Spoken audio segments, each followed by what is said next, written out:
कथा रण का रहस्य, अधूरी प्रतिज्ञा। आरंभ रहस्यमयी हवेली का द्वार। रात का अंधेरा था। दिल्ली की पुरानी गलियों में एक हवेली खड़ी थी जिसके दरवाजे पर अजीब सा सन्नाटा पसरा था। लोग कहते थे वहां से अक्सर कराहने की आवाजें आती हैं। कोई कोई दावा करता कि वहां सोने के सिक्कों की झंझनाहट सुनाई देती है, तो कोई कहता वहां जिन्न रहते हैं। पर असली कहानी क्या थी, लोगों को नहीं पता। उस हवेली का मालिक था रघुनाथ सेठ, शहर का बड़ा व्यापारी। उसने जीवन भर पैसे उधार दिए, पर एक आदत उसे ले डूबी, कभी भी किसी का लिया हुआ पैसा लौटाता नहीं था। शहर के लोग कहते वह आदमी अमीर है, पर उसकी आत्मा गरीब है। पहला रहस्य, अधूरी प्रतिज्ञा।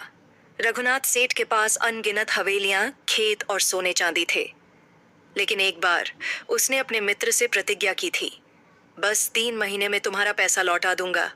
3 महीने गुजरे, 3 साल गुजरे, पर वह प्रतिज्ञा कभी पूरी न हुई।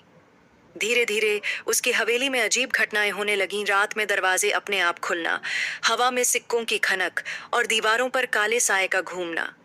लोग कहते थे उसके लौटाए न गए पैसे उसकी हवेली में भूत बनकर घूमते हैं। दूसरा रहस्य, विज्ञान और मन की यातना। पर यह केवल अंधविश्वास नहीं था।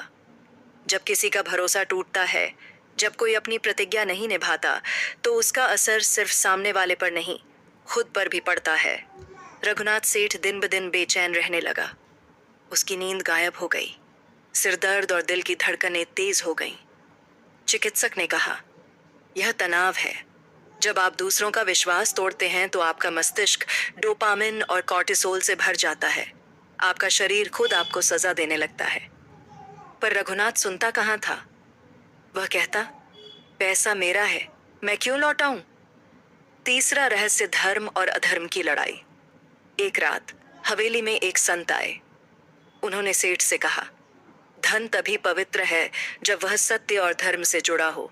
किसी का लिया हुआ लौटाओ, वरना यह धन तुम्हें निगल जाएगा। सेठ हंस पड़ा। संत जी, यह हवेली, यह सोना, यह ऐश्वर्य, क्या यह सब निगल जाएगा मुझे। संत ने शांत स्वर में उत्तर दिया, धन तो रहेगा, पर तू बिखर जाएगा। मोह और लोभ तुझे खाएंगे, और जब तू जाएगा तो तेरा धन यहीं धूल में पड़ा रहेगा। कथा के मोड़, उपकथाएं। उपकथा, एक पड़ोसी का टूटता भरोसा। सेठ के पड़ोसी ने 10,000 उधार दिए थे। समय बीत गया, पर पैसे न लौटे।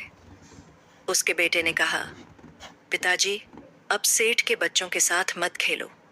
एक छोटी सी रकम ने 2 परिवारों की दोस्ती तोड़ दी।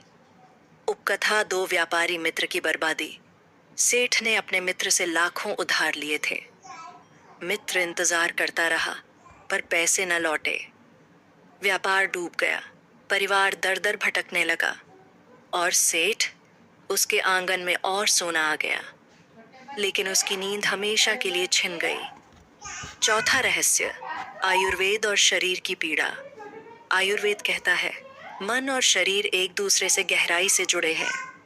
जब मन दोषपूर्ण कर्म करता है तो त्रिदोष, वात, पित्त, कफ असंतुलित हो जाते हैं। सेठ को अनिद्रा, वात विकार हो गई। उसे अपच और जलन, पित्त विकार सताने लगी, और धीरे धीरे उसके शरीर में भारीपन और उदासी, कफ विकार छा गई।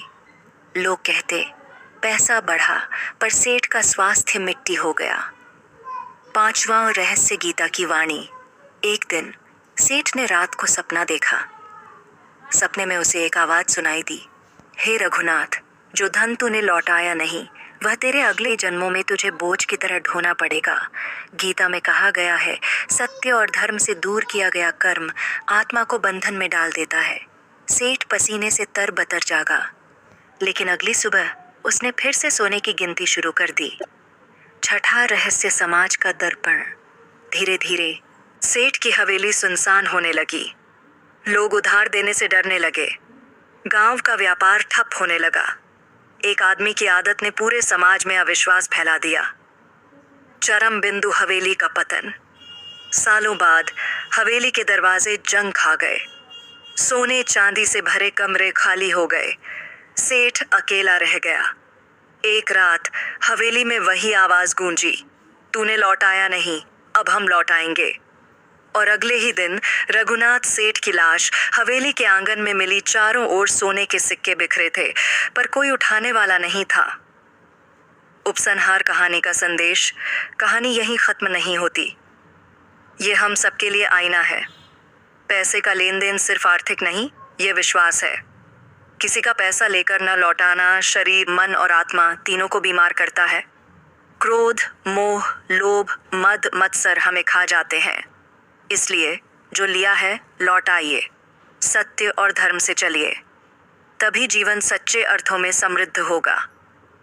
अंतिम शब्द, भाइयों और बहनों, यह कहानी केवल रघुनाथ सेठ की नहीं, यह हर उस इंसान की कहानी है जो लोभ में आकर दूसरों का विश्वास तोड़ता है। अगर आप इस कथा से कुछ सीखे हों तो इसे अपने मित्रों और परिवार के साथ साझा करें, ताकि समाज में विश्वास और सत्य का दीपक जलता रहे।